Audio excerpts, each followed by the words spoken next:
Rob Wiles was in Murfreesboro himself recently, and that's where he caught up with Matt Estrada. Matt pleases customers and occupants with his mid-century bird homes. See a lot of these being built these days, tall and skinny. Good enough for people and good enough for birds too.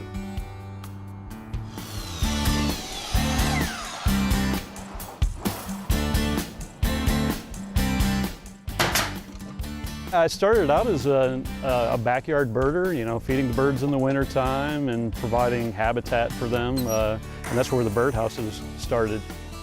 Plain designs, got a plan off the internet, made some with my boys, and that was kind of the start of it.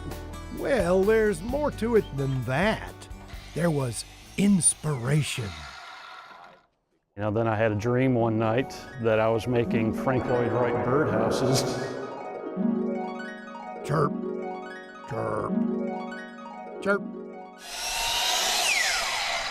Of course, dreams need some time to come together until finally a pal got tired of hearing about the idea. My buddy said, "Are you ever going to do anything with that birdhouse plan?" And that was just kind of the spark that lit the fire.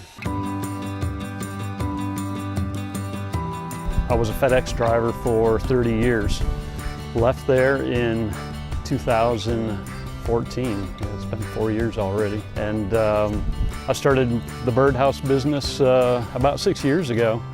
And it was initially a hobby, and it turned into much more than that. It kind of took over my life. So there was a work-life balance there that was leaning heavily towards the work side. Decided to take a huge leap of faith, started doing this full time. And it took off immediately. I started drawing out some plans and, for some designs, and made a few prototypes, and then it just, it took off like wildfire. As fast as a human home sells in East Nashville, according to one bird home buyer. He bought it on Sunday, he put it up on Monday, and by Monday afternoon, he already had occupants. They were bringing in nesting material. The birds seem to share Matt's vision for a cool place to live. I really like the basic clean lines. There's a definite color pattern and palette that goes along with houses from the 40s, 50s, 60s. Although I grew up, I was a 60s child, I just really like, kind of like the flat roofs, the cantilevered roofs, butterfly roofs. I just like that clean, simple design. Each bird home different. I get my lumber locally here in Murfreesboro, and then I also have a friend that has a reclaimed lumber business. He lets me pick through all of his scraps, and I don't need large pieces, but I like to incorporate that reclaimed wood into my designs as well. So I start with 1x6 and 1x8 planks of cedar. I like cedar because it's naturally insect resistant and it holds up outdoors. So I have a basic pattern for the actual structure itself, and then I just do all the design work after that.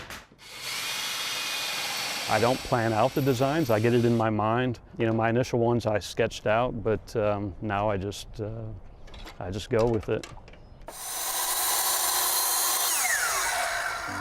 Some people say birds are frightened away by bold colors, but Matt says that doesn't seem to be the case for his houses. The color scheme is important, of course. Color that I use on my designs, it's an exterior wood stain. It's not a paint. I use stains because it has a longer life to it, holds up better out in the elements.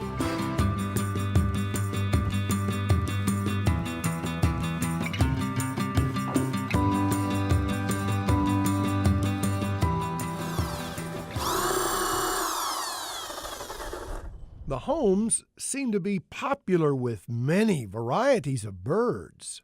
The designs that I make are to eastern bluebird specs, but it's an 1.5 inch diameter hole, and there's about 6 or 7 species that will all compete for that diameter hole. And the one that puts down the deposit first is the one that gets in there? Pretty much. Sometimes there's bidding wars. which seem to begin just about as soon as Matt puts his brand on his bird homes. He misspelled chirp and put that umlaut in there just to be different, but no worries. He pronounces it chirp, just like the American birds who are looking for a new home do.